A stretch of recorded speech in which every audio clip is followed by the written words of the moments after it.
You get nothing. The word nothing echoed louder than the church bells outside, sharp and clean, like glass breaking on marble.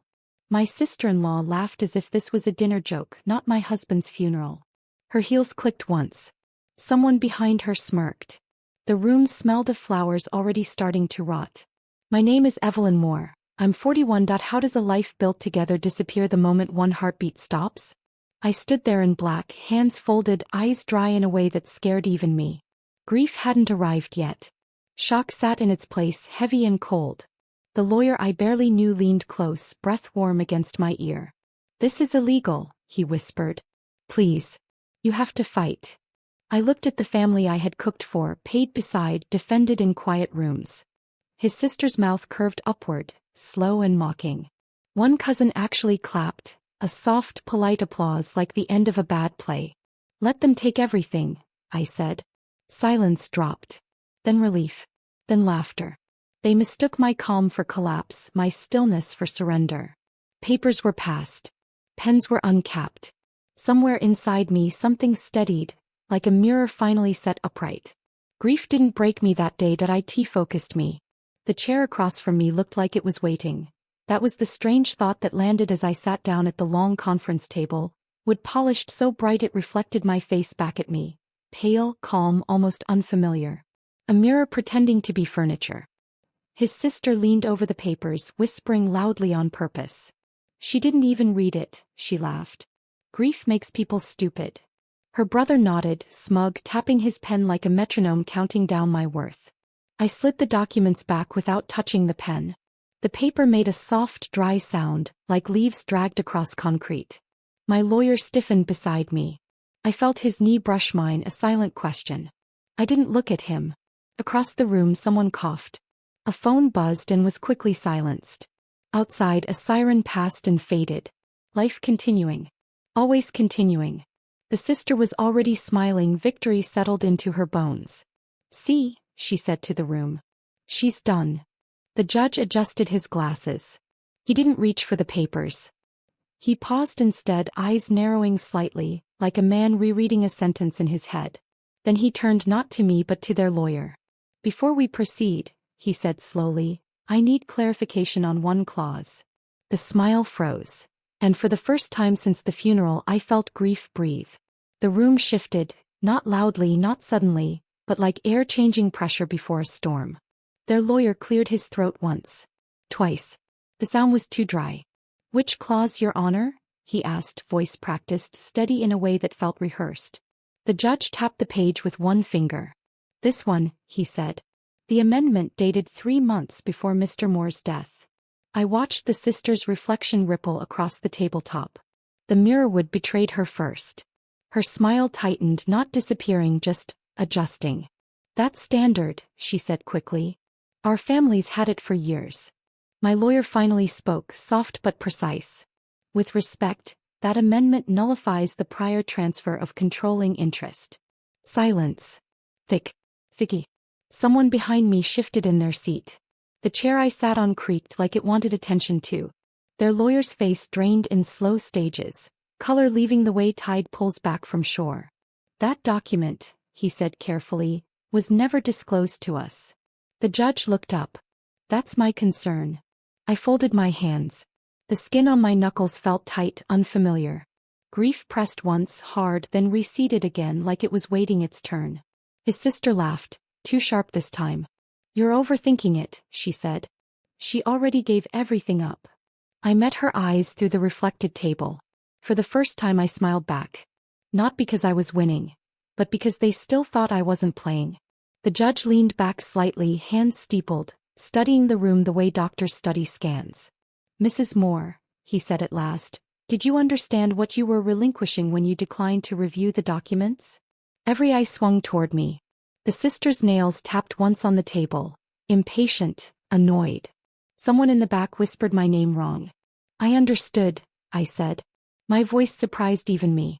Steady. Unrushed. I understood exactly what I was doing. My lawyer inhaled, sharp and quiet.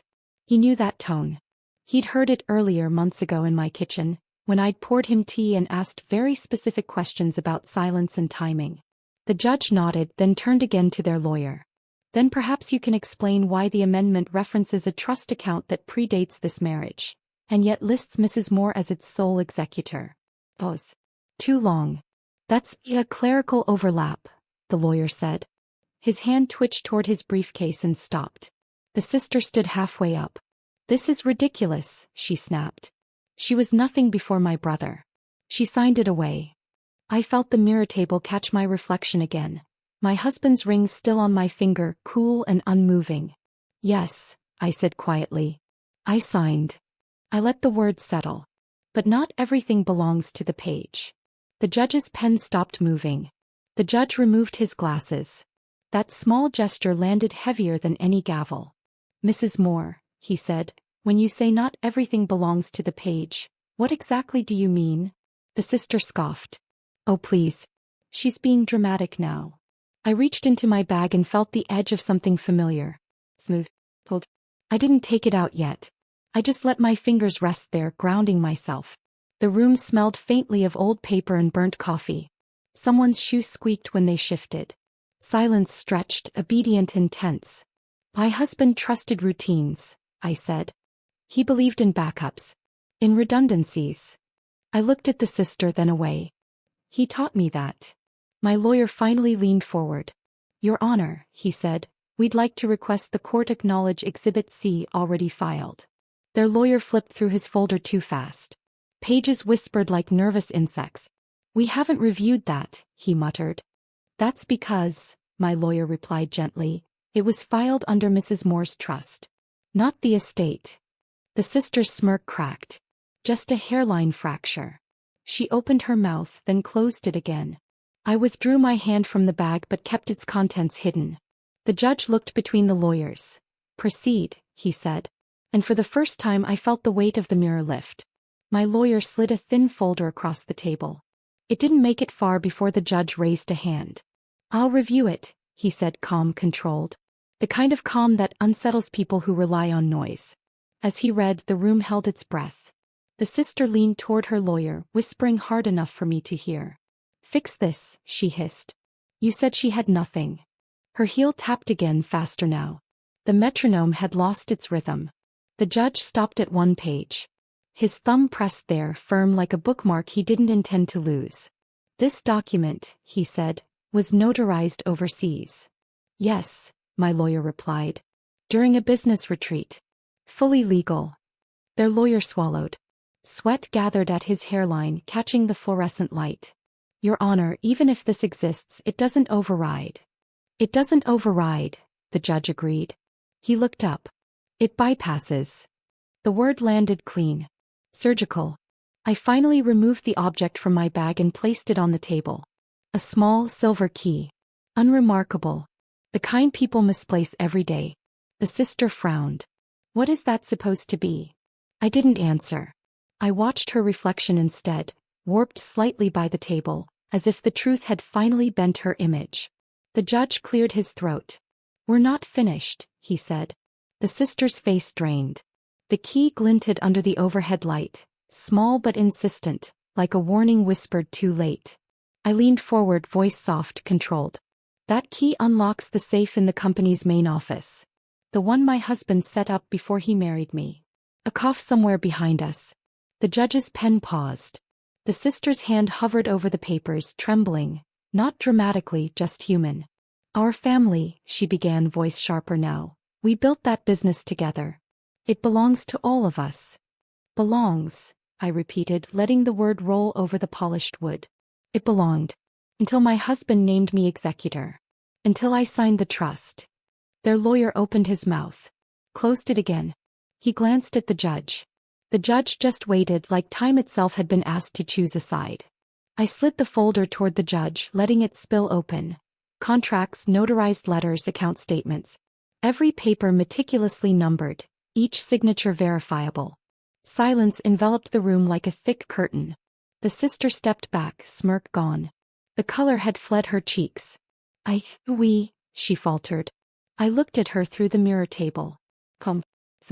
Complete. Not everything, I said quietly, belongs to the page. The judge's gavel hovered. The gavel finally came down, soft but absolute. The room exhaled, though no one wanted to admit it. The sister sank into her chair, stunned, the kind of stun that doesn't end with words. The lawyer beside her stared at the papers, defeated, colorless, as if the ink had drained his authority along with their confidence. I stood quietly, hands folded. The key still rested on the table, silver and unassuming, the symbol of what they'd underestimated. My lawyer gave me a subtle nod. Victory had arrived without noise, without theatrics, without vengeance in the traditional sense. It was the quiet, undeniable kind. I walked slowly toward the door, hearing the echo of my heels against the marble floor. Every step reminded me, grief had not broken me. Betrayal had not broken me. It had sharpened me. Outside, the air smelled of rain, the city's usual hum muffled by the soft drizzle. I pressed the key into my pocket, a small token of justice, of patience, of dignity reclaimed. I paused once on the steps, looking back at the building, the reflections in the glass twisting the sisters' faces, small and human, finally exposed. And I realized something. Closure was not loud. It was quiet. It was complete.